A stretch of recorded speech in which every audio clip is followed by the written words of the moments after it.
Good morning everyone, সবাইকে। আজ হচ্ছে বৃহস্পতিবার, এখন বাজে 8:30। তো কর্তামশাই এই বেরোলো। আজকে একটু দেরি হয়ে গেছে, আজকে আমার রান্না করতেই দেরি হয়ে গেছে। সকালবেলা একটু মাংস করেছি, তো মানে রান্না হতে আর কি দেরি হয়ে গেছে। তো যাই হোক, তো কর্তামশাই চলে গেছে, আর ওই বাড়িতে শ্বশুর বাড়ির জন্য পাঠিয়ে দিয়েছি টিফিন বাটিতে করে। আর কর্তামশাই টিফিন হয়েছে, তারপরে ছেলের টিফিন হয়ে ছেলে এই উঠে বাথরুমে গেছে। আমি এখন মানে ব্রাশ করেছি সকালে, এখনও কিছু খাওয়া হয়নি। তো এখন ছেলেকে রেডি করব, দেখি স্কুলে যাব কি মানে পাঠাবো কিনা বুঝতে পারছি না, কারণ বাইরের ওয়েদারটা একদম মানে পুরো মেঘলা ওয়েদার, আর 2-1 ফোঁটা বৃষ্টি পড়ছে। তো দেখছি পাঠাবো কি না। তো সকালবেলা টিফিন করেছি, পরোটা করেছি, কর্তামশাইকে পরোটা করে দিয়েছি। আর হচ্ছে ওই যে ছোটো ছোটো এরকম পাখির ফল, যেগুলো পাখিতে খায়, আমি বলি পাখির ফল মানে ওটাকে কুঁদরি বলে আই থিঙ্ক, আমি জানি না নামটা ঠিক, হয়তো ভুল হতে পারে। ওই কুন্দলি বা কুদরি এরকমই কিছু একটা নাম। যাই হোক, তো আমার ছেলে ভীষণ ভালোবাসে, আমি ভালোবাসি, আমার কর্তামশাই ভালোবাসে।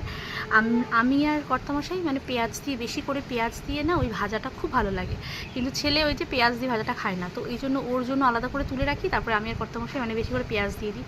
তো ছেলেকে তো এরকম মানে কর্তামশাইকে বেশি করে আর কি পেঁয়াজ দিয়ে ভাজা করেছি, ছেলেটা তুলে রেখে ওটা দিয়ে দিয়েছি টিফিনে।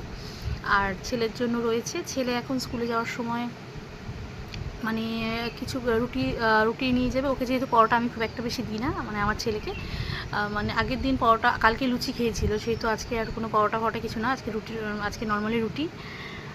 তো ওই ভাজা রুটি ওকে আয়ুষকে ভেবেছি টিফিনে দেবো যদি স্কুলে যায় তবে।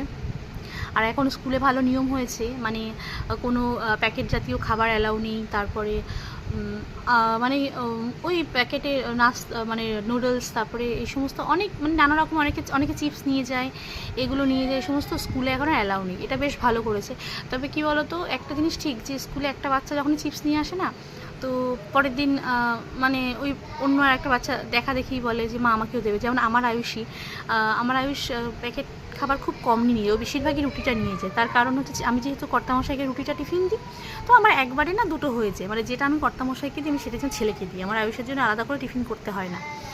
ওটা আমার সুবিধা হয়, রুটি পরোটা, তারপরে চিড়ের পোলাও, চিড়েটা খায় না ছেলে, ওই সুজির হালুয়া, তারপরে এই টুকিটাকে যা যা কর্তামশাইকে দিই সেগুলোই ছেলেকে হয়ে যায়। তো ও এর আগের দিন ছেলে আমাকে এসে বলছে মা আমাকে না আলুর চপ বানিয়ে দেবে আর সস দেবে। বাট আমি ঠিক কথাটা বুঝলাম না, তো আমি জিজ্ঞেস করলাম যে কেন, তখন বলছে মা একজন স্কুলে টিফিন নিয়ে এসেছিলো, আলুর চপ টাইপের এরকমই কিছু একটা আর সস নিয়ে এসেছিলো, তুমি আমাকে করে দেবে। কিন্তু আয়ুষ কিন্তু খায় না, ওই ওর দেখা দেখি। তারপরে অনেকে চিপস নিয়ে এসছে, সেটা দেখেও আমাকে বলেছে মা আমাকে চিপস দেবে, কিন্তু